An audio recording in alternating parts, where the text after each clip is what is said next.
అసలేందిరా మన బతుకింత దరిద్రంగా ఉంది. ఏమన్నా డాన్స్ వీడియోలు చేద్దామంటే డాన్స్ రాదు. పోనీ ఏదన్నా చేసి పీకుదామంటే టాలెంట్ లేదు. చదువుకుందామా అంటే చదువు రాదు. పోనీ చెప్పుకోవడానికి బ్యాక్‌గ్రౌండ్ ఏమన్నా ఉందంటే అది లేదు. ఉన్న ఎకరాలన్నీ తాతేమో రత్తాలకు రాసేసాడు. హెయిర్ కేర్ వీడియోలు చేద్దామంటే నెత్తి మీద ఉన్న బొచ్చే లేదు. పోనీ జిమ్‌కెళ్ళి ట్రాన్స్‌ఫర్మేషన్ వీడియోలు చేద్దామంటే అది లేదు. జిమ్‌కి డబ్బులు లేవు. ఒకవేళ కట్టినా వెళ్ళడానికి బద్ధకం. అసలేందిరా ఇది? మన జీవితంలో చెప్పుకోవడానికి ఒక టాలెంట్ గూడా లేదా? కనీసం మనం పైకి సాధించింది గూడా ఏమీ లేదా? ఎంత బుర్ర చించుకున్నా మనలో ఉన్న టాలెంటే బయటికి రావట్లేదే.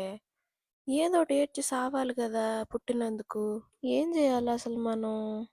ఏందిరా ఇది? అసలు ఎంత ఆలోచించినా ఒక్కటి బుర్రలోకొచ్చి సావదు. ఒక్క టాలెంట్ గూడా లేదా మనలో? ఇంత దరిద్రమైన పుట్టుక మనది. మన లైఫ్‌లో